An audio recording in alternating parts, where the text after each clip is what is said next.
Hi everyone, and welcome back to the studio. I'm Diane, and today we're going to paint and also learn how to draw some cute little mushrooms in a woodland setting. So let's get started. So today's going to be a bit of a fungal day. We're going to be doing a little bit of work on mushrooms, I think, which is such a fun thing to paint and to draw as well. And here I've got some cards here that I've been painting, and I'm trying to do a little bit of something for everybody. So I have, first of all, I want to say I was painting these cards on some paper, which surprised me by how wonderful it is. And I haven't yet looked it up to see whether you can still buy this, but this is a box of greetings cards that I bought a very long time ago. It's by a company called Royal Langnickel. It's got an English address on it, but it says made in China. So I'm guessing that if they are still available, they'll be on Amazon. So if you want to look for those, I'll try and find a link and I'll put it in the description below, because they are really nice card. Now, who knows what's available now, but at this time, this has got a lovely texture, as you can probably see. And I was just trying out some wet in wet. And I used, for this little sketch, I just used cobalt blue and potter's pink. And can you see the granulation that came up here? Which is so perfect for mushrooms. And then I did it again on another type of paper, which was, this is my Baohong pad, which I did the landscape on yesterday. And there was a bit of a background here, which I didn't really want, but look at the granulation of the pink. The potter's pink produces a texture which is absolutely perfect for mushrooms. And here you can see the granulation, it's coming away from the blue that it was mixed into. So you're getting some really lovely effects. The same thing here. The cobalt blue is granulating here into burnt sienna. So if you want texture in your paintings, you don't have to buy special paints really, because you'll get texture if you just add a little bit of potter's pink or cobalt blue to whatever it is that you're mixing up, and it makes some lovely soft greys. In contrast, we've got these ones, which I think are great fun. I did these actually with brush pens. With paint inside them. So I have a set of 96 different colours, and I did it with that. But the reason I did that really was to just try out some different designs, because it's quite quick to do. And I thought maybe we might try painting something along these lines with real paint. So just to show you what you can do with those brush pens, if you feel that way inclined, they're quite fun. They are quite fun to use. I quite like that, but it's not really what you might call proper watercolour painting, is it? But still a good way to try out different designs. Then I think I better actually think about how mushrooms really are constructed. So I went to my book of the English countryside, British countryside, the AA book that a few of you have bought. I think you've managed to find copies of this online, and that's absolutely great, because Book of the British Countryside by the AA, published in 1970 something, and there are these marvellous pictures here that have been painted by some experts many years ago, showing how mushrooms are constructed. And I would like to just quickly demonstrate how easy it is to draw a mushroom, and how much fun, because you can make them up, but if you start off with examples of what they really look like, you'll find your imagination will be sparked. But it's a good idea to start with the real thing. So the easiest way is to draw a mushroom. You start with, just make sure you can see, yes, you start with the stem or the stalk, which is just two parallel lines getting slightly wider at the bottom. They're all like that. Most of them have got some kind of a bulge at the bottom, but you don't necessarily see that, because usually that's underground. But that's what holds them in, and they have their little roots down here. So that would be underground. But so your stem goes up like that. Now, very often they have a sort of frilly edge. So you might want to put that in. And they don't all have that, but a lot of them do. And it's where the cap has separated from the stem. So then the best way of drawing the cap is to actually do, if you're looking at it so that you can see the underneath, the easiest way is to just draw the underneath part as an oval like that. It doesn't have to be perfectly symmetrical. And then you can choose how high you want the cap to be. So let's say we went for a happy medium, and then just curve that down like that, and lo and behold, you have something resembling a mushroom. Now they have gills underneath which all go to the center, so you can just draw radiating lines like that coming out from the center, and if you want you can put some spots on. And then down here we might want to put some grasses. You might want to draw something like a fern or whatever coming out here, or you might just want to leave it very simple.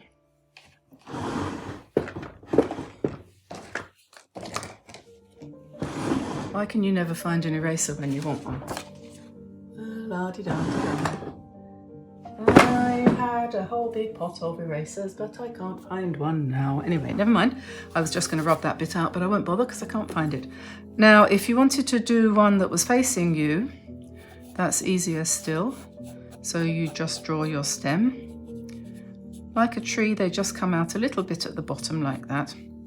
And then you might want to probably start from the top, come down, and then just go round. So it's like a triangle really, but rounded off all round. And then, because they curve like that, so you can indicate the curve just by doing that. And then often they have a little baby sister growing beside them, a smaller one, usually with a more closed up cap. So you would do that like that. And what I would suggest is that you practice, you could put the frill on here afterwards if you wanted to. You practice drawing a few and getting different shapes going until you feel comfortable, and then you can plan a design. So here's one that's on a long, tall stem with a little round hat, and another similar thing beside it, like that.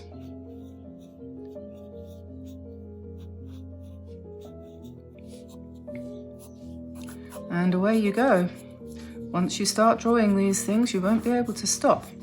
And I do honestly, heartily suggest that you try drawing them, because if your drawing skills are as yet undeveloped, you could do a lot worse than to start off by drawing mushrooms. But make sure you've got something to use as even if it's a mushroom from the fridge, you know, try to draw from life or from a good photograph. And I'm going to do one with one of those funny Mexican hat type things here. It goes up in the middle like that.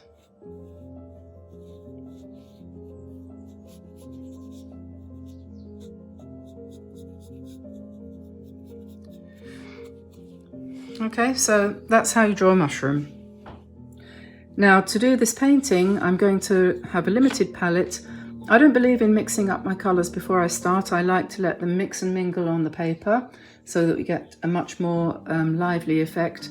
I don't like to be inhibited by having pre-mixed colours, and one of the reasons for that is that if you mix up some greys, you're going to have lots of different colours in those greys. So when you mix the greys together, then you might have 6 or 7 different pigments. For example, if you have a grey that you've pre-mixed and you've mixed it with green and brown to make grey, you've got green, and that's already got blue and yellow in it. And if you've mixed green with brown to make grey, the brown has already got red and green in it. So your grey might have red and green and blue and yellow and all those colours, multiple colours, and then you mix it with another grey, so you could end up with 12 different pigments in one colour. This is redundant. Okay, so the way I do it, I start with basically the primaries. The green is very much an option, which speeds things up a bit, but we have blue and we have essentially a red. Potter's Pink is basically a red. Then I use Burnt Sienna, which is another red, and gold, which quinacridone gold. And with those colours, I can mix lots of greys. So that's all you need really. Potter's Pink for the granulation, cobalt blue rather than ultramarine, because depending on the ultramarine that you've got, it may or may not granulate. I've got one here that doesn't granulate. Usually it does, or it used to. French ultramarine doesn't seem to. So cobalt blue is what I suggest. I like the blue of cobalt blue better because it's more delicate. So I think I've been wittering on long enough, and someone will tell me off for not doing any painting before very long, won't they? So I better get started. So I've drawn out a little quick sketch here of a few mushrooms with a few leaves and things like that. And I'm going to have a go now at painting them. And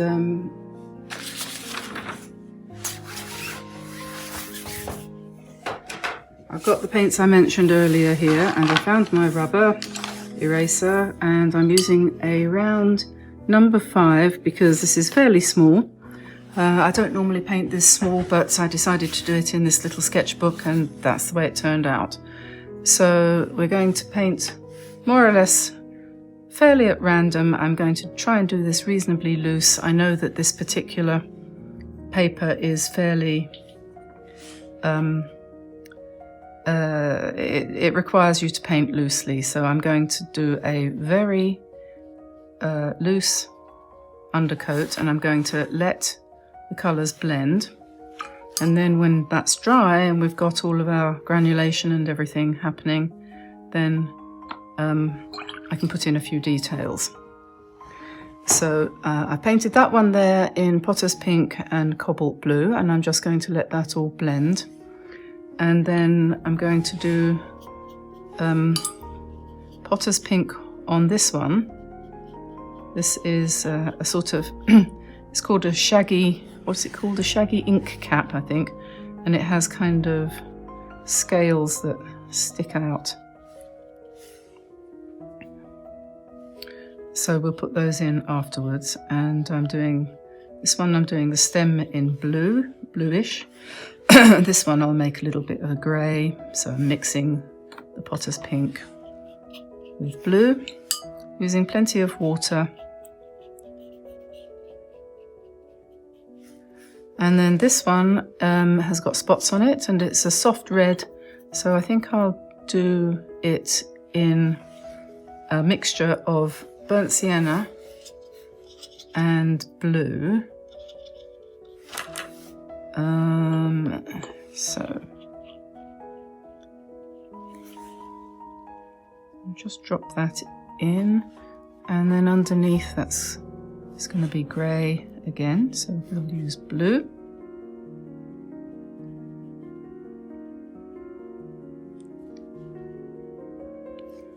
And if you feel you've dropped in too much, you can always lift it out with a thirsty brush.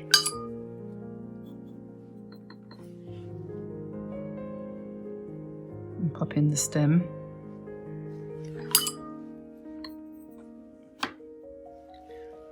And then this one I think will give him a nice grey stem, and also his little sister there. And some of the more poisonous ones have got quite pinkish underneaths. So we'll do that there. And then I'm going to use Potter's Pink thinner for the top, and hopefully that will blend, and a bit of cobalt blue. These ones I'm going to do in grey, so cobalt blue basically, with a touch of Potter's Pink.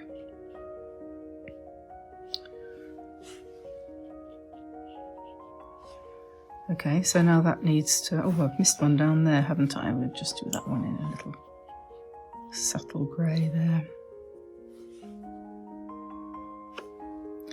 Then I've got some leaves and some acorns. So,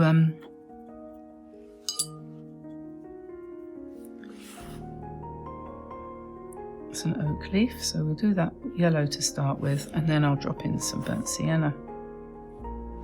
And this one is a beech leaf.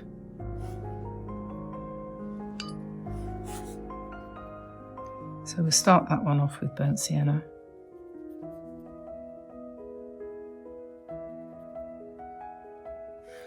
And then we've got a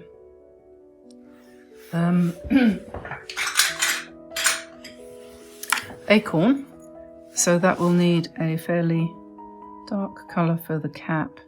Yeah, the cup, not cap.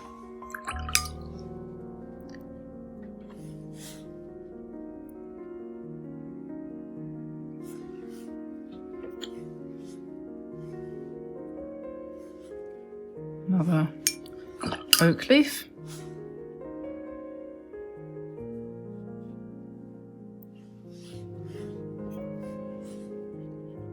Beech. Another beech leaf there.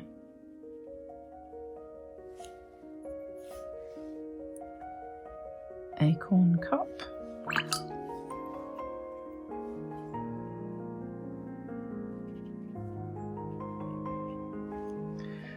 And then maybe we want a little bit of green for this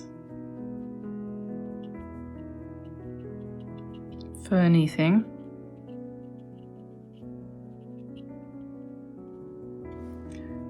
And then some various greens and things for grasses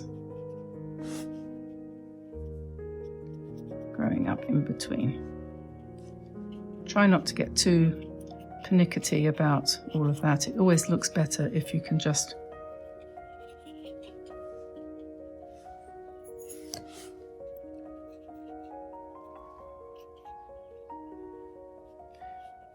relax and let it kind of just happen.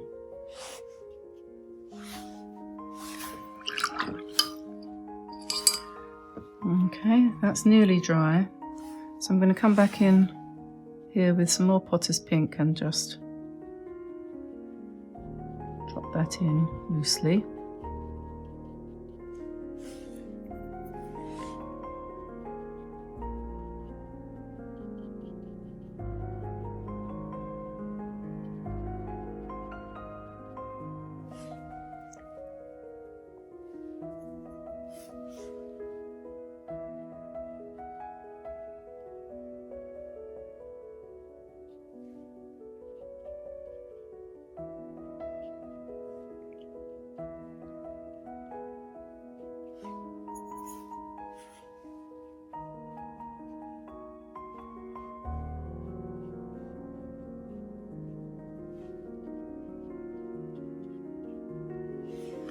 And we need to let it dry so that we can then put the gills in underneath once that's dry.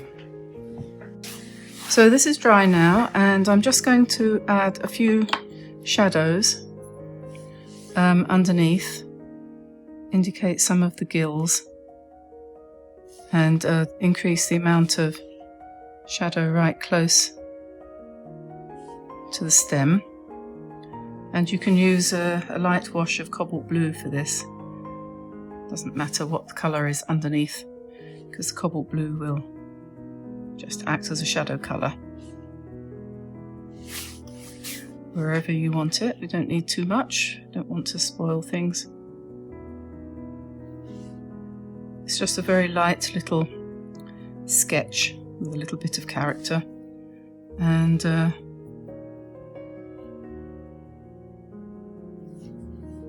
I think that's probably about it. I've put in a few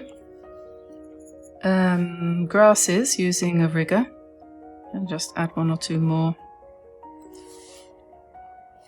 And some dark spots using a mixture of cobalt blue, quinacridone gold, and a touch of olive green there. Just one or two, literally one or two, because this is a very small little painting, so you don't want to do too much in the way of detail. So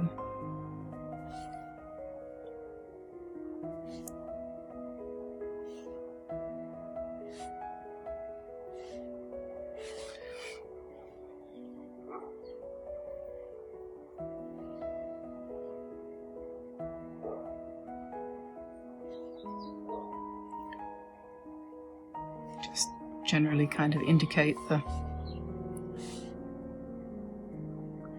leaves on the forest floor with a few dashes, this and that.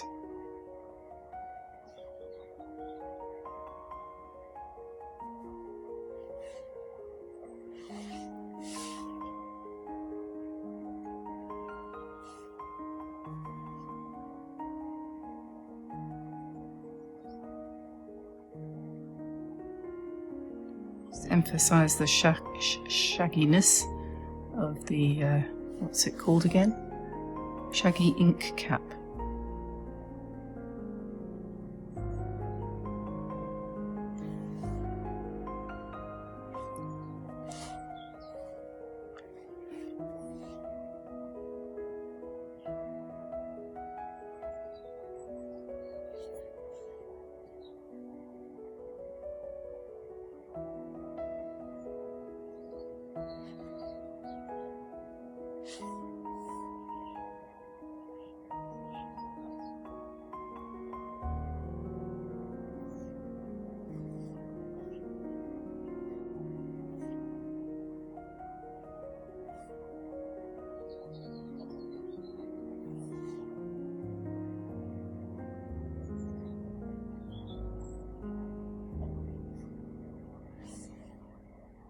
Okay, I'm going to call that a day. Let's say this painting is finished. So thank you very much for watching with me and following along. I hope you give it a try. Mushrooms are a very forgiving subject. You can't really make a mistake because mushrooms come in all shapes and sizes and will allow you to do whatever you want with them without looking wrong. So give it a try. Hope you enjoy it. If you did enjoy the video, give us a like and subscribe and maybe consider joining the channel. So I'll let you go now and I will see you again soon. So bye now. Bye everyone. Bye bye for now.